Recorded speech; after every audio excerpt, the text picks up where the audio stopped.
Okay, this lecture we're covering Martha Nussbaum's article, Human Capabilities, Female Human Beings. Some brief background information. Martha Nussbaum's a philosopher at the University of Chicago. She's also in the legal department. I think she's actually a law professor, but her training in her field's philosophy. She's still alive. She is very much an Aristotelian. She's heavily influenced by the philosopher Aristotle. If you were to take Ethics 111 with me, you would read Aristotle's Nicomachean Ethics, and then you would recognize a lot of themes in Nussbaum's article. And she's definitely influenced by him. But since this is global ethics, and we have a limited time, I did not assign any Aristotle this semester, so you'll just have to trust me on that. So she starts off kind of with some broad statements about feminism and ethics.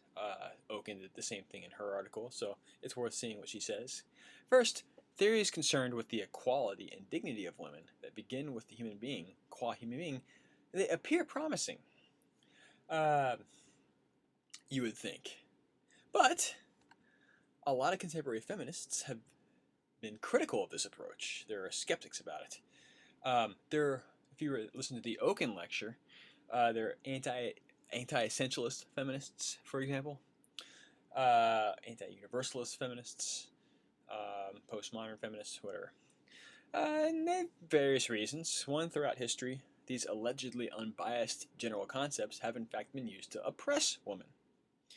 For example, male nature is taken as human nature, and then female nature is viewed as somehow inferior or deficient.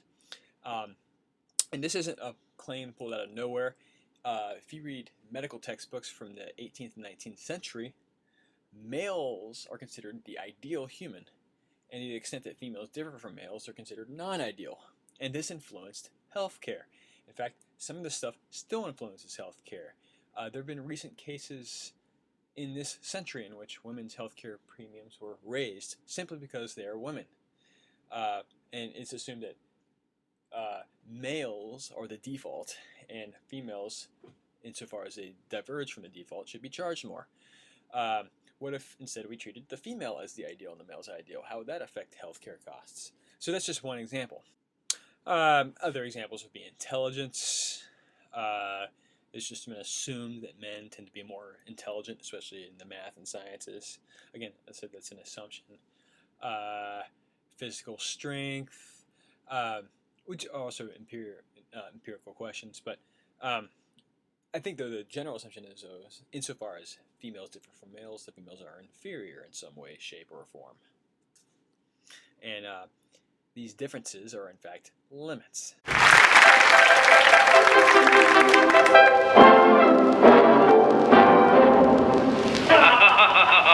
An ordinary dinner party, the sort of occasion we all enjoy. The men are exchanging witty stories. And look at the women, aren't they pretty? Look at the way they laugh, they're delightful. But now the conversation turns to more serious matters. I wonder if the government should return to the gold standard. I think it should. Good, then we're all agreed. But oh dear, what's this? One of the women is about to embarrass us all. I think the government should stay off the gold standard so that the pound can reach a level that will keep our exports competitive. The lady has foolishly attempted to join the conversation with a wild and dangerous opinion of her own. What half-baked drivel. See how the men look at her with utter contempt. Daphne, we're going home. Women, know your limits. Look at the effect of education on a man and a woman's mind. Education passes into the mind of a man. See how the information is evenly and tidily stored. Now see the same thing on a woman. At first we see a similar result. But now look, still at a reasonably low level of education, her brain suddenly overloads. She cannot take in complicated information. She becomes frantically and absurdly deranged. Look at these venomous harridans. They went to university. Hard to believe they're all under 25. Yes, overeducation leads to ugliness, premature aging, and beard growth. Now let's see the proper way. Good. So we're all agreed. We should return to the gold standard. Oh, I I don't know anything about the gold standard, I'm afraid, but I do love little kittens. They're so soft and furry. What a delightful thought, you dear, sweet, fragile little thing. Adore you. Women, know your limits. In thought, be plain and simple, and let your natural sweetness shine through.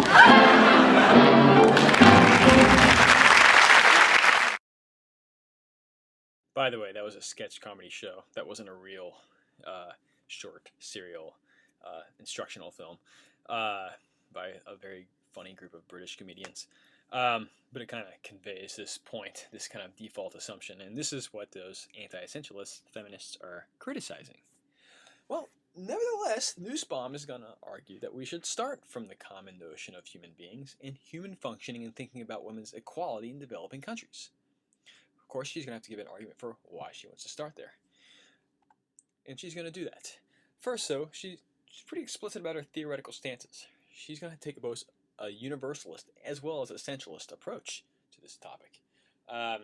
It'll be universalist in that it will focus on what is common to all humans. And it will be essentialist in that it will view some capabilities and functions as more essential to human life than others. If you listen to the Oaken lecture, we already somewhat characterize essentialism. But we'll go with Nussbaum's characterization. So instead of just any old properties, just capabilities and functions are the properties that we focus on. Well, she has a problem with anti-essentialism. And if you read the essay, which you should have, she gives several anecdotes where she's at conferences with, say, anthropologists and academics in other fields, who, on the one hand, want to improve the condition of women in oppressed peoples and other places, but on the other hand, are basically moral relativists who say that there's really no standpoint by which you could critique cultural traditions and moral codes in other places that we would say are oppressing women. Nussbaum thinks this is absurd. She thinks you can't be, progressive and interested in the plight of the oppressed, and at the same time, an anti-essentialist relativist. You have to have some standpoint by which you offer these critiques, or else you can't critique at all, and then these oppressive traditions continue. So Nussbaum writes, and I quote, "Under the banner of these postmodernist relativistic anti-essentialists, fashionable opposition to essentialism, march ancient religious taboos, the luxury of the pampered husband, educational deprivation, unequal health care, and premature death. And these are all true in many places of the world today. If you don't believe me, go to Google News." Well, there's some other objections, though. So there's an objection against a universalist theoretical approach. Any attempt to pick out some elements of human life as more fundamental than others is bound to be insufficiently respectful of actual historical and cultural differences. So the assumption is that it, privileges a certain type of human, generally white European males. And it doesn't respect, the great diversity we find elsewhere. Oh no, what are we going to do about that? Well, Nussbaum has a response. She writes, and I quote, "It's really far from clear what this objection shows. In particular, it is far from clear that it supports the idea that we ought to base our ethical norms instead on the current preferences and the self-conceptions of people who are living what the objector herself claims to be lives of deprivation and oppression." So basically, if you take respecting differences to the extreme, then people will just be stuck where they are. They won't challenge these oppressive traditions. For example, like female genital mutilations. Female circumcision, I think that's what it's called. Well, there's another objection. The powerless can be excluded from a determinate conception of the human being that is meant to have moral and political force.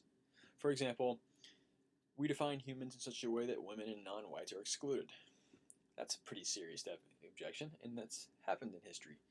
We've said, so-and-so is a person. So-and-so, on the other hand, is not a person. Therefore, you have rights and you don't. Well, Nussbaum has a response. She says, actually, It could be argued that it would have been easier to exclude women and slaves and other groups on a whim if you don't have a sound, determinate conception of human to contend with.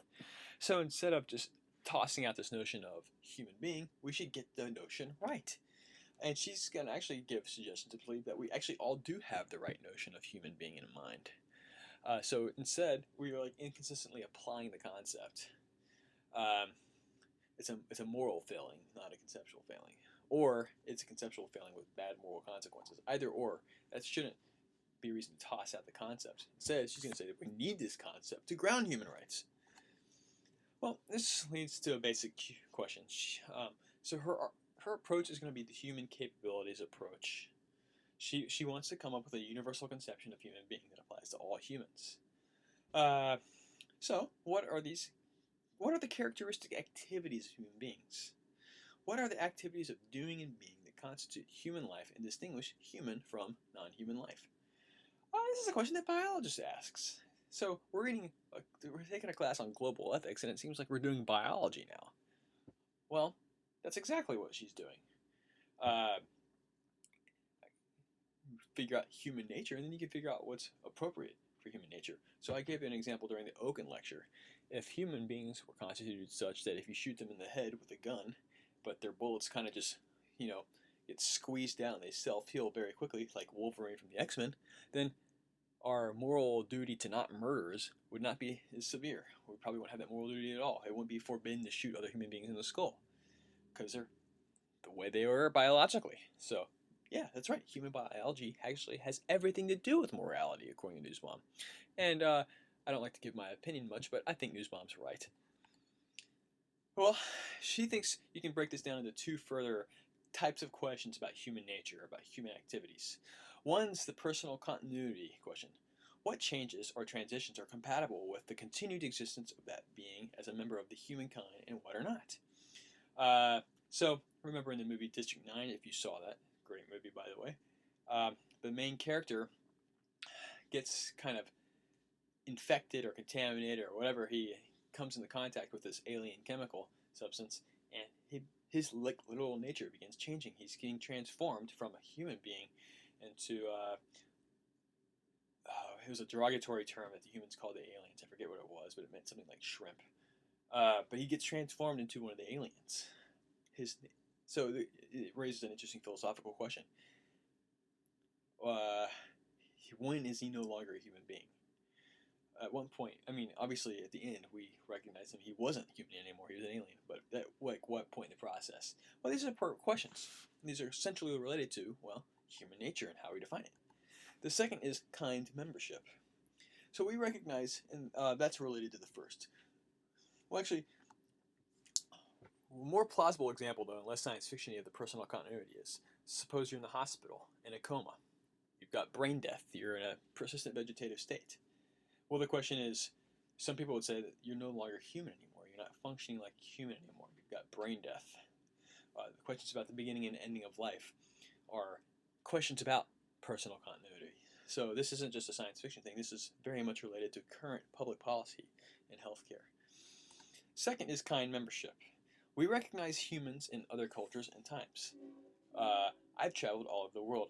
I can tell the difference between humans and dogs, and humans and pigeons, and humans and birds, and humans and chimpanzees. Whether I'm in Asia, Africa, Europe, South America, wherever. Well, what is it about humans that we recognize and distinguish them from cats and dogs? What are these features that we base these distinctions on? Obviously, we just do it instantaneously, but there's a reason we do it. There's some causal basis for that. What is that? That's a fair question to ask. And answering these questions gets us close to human nature, which is what Nussbaum plans to do. So here's her main idea. Persons from many times and places share this kind of conception. Evidence, well, one, we marry humans from other cultures and work with them and reproduce with them and so on. Obviously we hear bizarre stories in the news about people that marry dolphins or whatever, but intercultural marrying has been going on as long as humans have been traveling. Very long time. Obviously we know our own species. The concept human being also for Nussbaum is a normative concept like person. So being a human being, being a member of this kind, obviously you have different obligations and duties and rights. We assume this,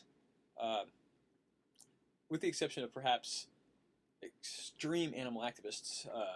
Most of us, think we have different duties towards human beings than we do towards jellyfish.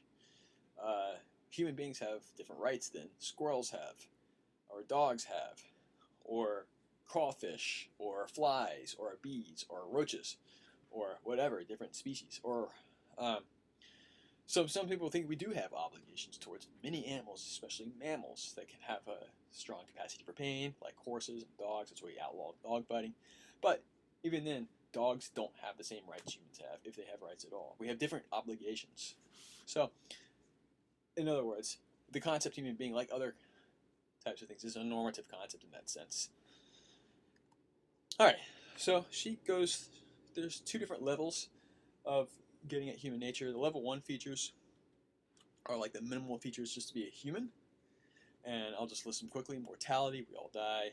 Our human body hungers and thirsts, needs shelter, is sexually, has sexual desires, is mobile. We have a capacity for pleasure and pain. We have different cognitive capabilities like imagining, perceiving, thinking. Infant development's pretty much the same across cultures. We engage in practical reason. We need other human beings. We have humor and play is a big part of us. Interesting one, where you're separate, discrete / countable, even in super intense forms of human interaction. You can go to a room and count all the humans in there. There's no weird. So take 2 cups of water. You can kind of pour them into a larger cup, and it's just 1 cup of water. It's what's called a fusion. They're perfectly mixed. We can't do that as human beings. You can't mix humans in that way. Even in the most intense types of human interactions you can think of, such as sexual interaction, there's still 2, not 1 human being. It's not like the 2 have become literally, physically 1. There's metaphors for that in many definitions of marriage. And that means kind of like one will or same goals or whatever, but there's still 2, not 1. So that's important. I imagine there are other animal species that can kind of undergo fissions and fusions. I know centipedes can undergo fissions. You cut a centipede in half and you have 2. Now, they're still alive. Obviously, we can't do that with humans. And there's perhaps plant lives that can undergo fissions. So it's an abstract metaphysical point, but it's relevant. Well, she says this list is a list of capabilities, but it's also a list of limits. To call a capability a part of humanness is to say that a life without that item would be impoverished. It's to make it. It's kind of like a basic sort of evaluation. It's a ground floor, minimal conception of the good, according to Nussbaum. Well, she says there's also going to be 2 thresholds. The first threshold is a threshold of a capability to function beneath which a life would be so impoverished that it would not be human at all. For example, your inability to imagine or perceive. You have all your senses snuffed out. Or your inability to think.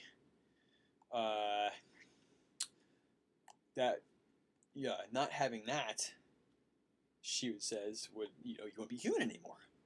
The second threshold is the threshold that a life beneath is not a good human life. So the second threshold, you can not meet the second threshold but still be human. But if you don't meet the second threshold, you won't have a good human life. And obviously, we all want a good human life. This is what she's concerned with. She wants policy to be structured such that we can ensure a good human life. So she's going to argue that the second threshold is what policy should be based on. For we don't want society to make their citizens just capable of the bare minimum. We don't want them just be alive. So what are these level 2 basic human functional capabilities?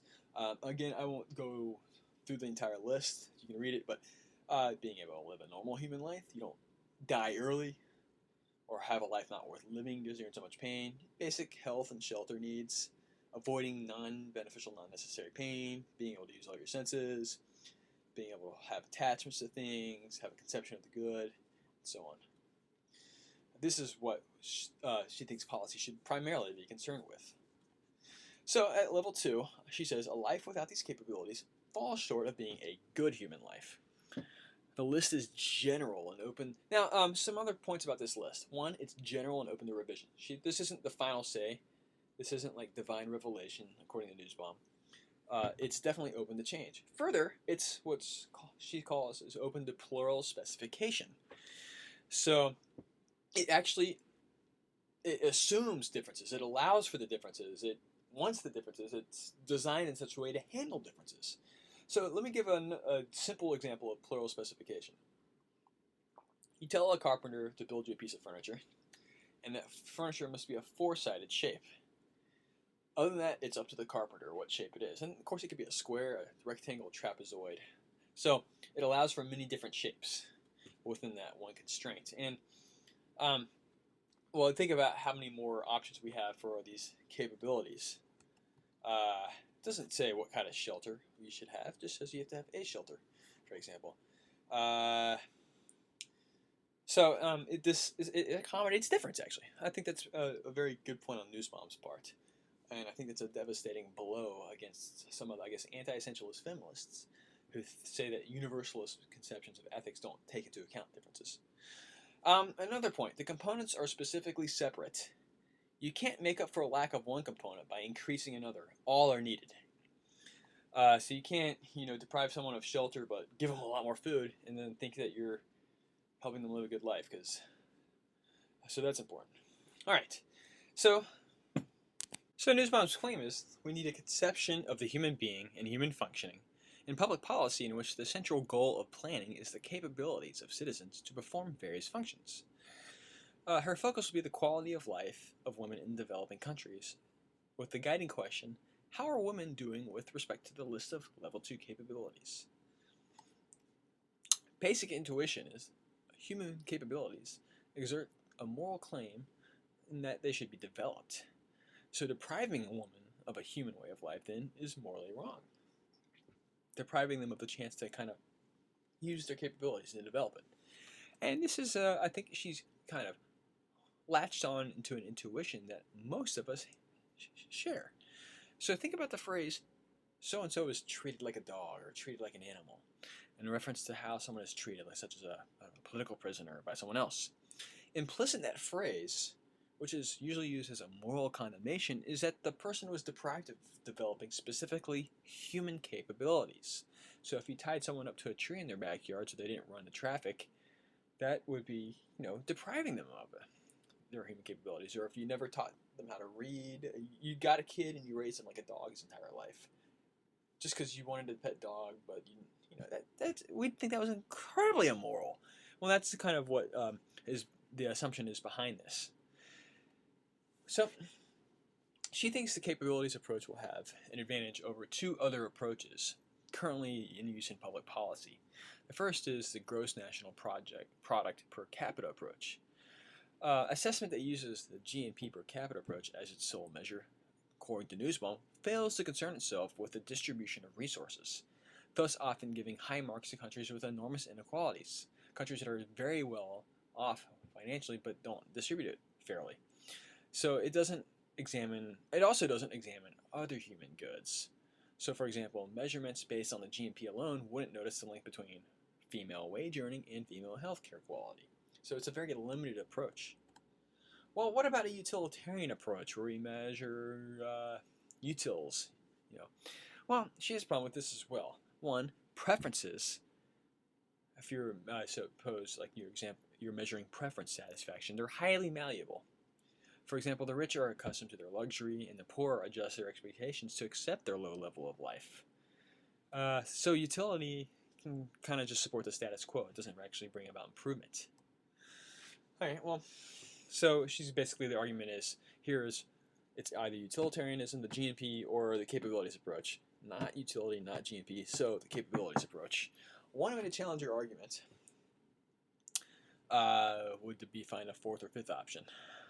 So it's a trilemma, but there can always be more lemmas in a dilemma. So just point about that. Another thing she does, though, is, and we'll kind of just finish off this lecture with that, is she looks at objections to her view. The first objection is that this approach neglects historical and cultural differences. Her response is, the conception is vague for that reason. It allows for multiple specifications of the components. This is just kind of review. Well, there's another objection. So Catherine McKinnon wrote, being a woman is not yet a way of being a human being. Now, she meant something by this. Nussbaum interprets it for us. The interpretation is, the traditional ways of categorizing and valuing women have not accorded them full membership in the human species as of yet, as the species has, well, typically been defined. Prima facie, then, this shows that the human function idea is really in league with patriarchy, or it's just impotent as a tool for justice. Pretty devastating objection, if successful. Nussbaum, though, has a pretty interesting response. Mainly, history is actually replete with examples of the great power in utilizing the concept of a human for the source of moral claims. She cites the Roman Stoic Rufus, an argument he gave for why women should be given a philosophical education, in addition to men. And this was, a long time ago, and he bases his argument on the nature of human beings.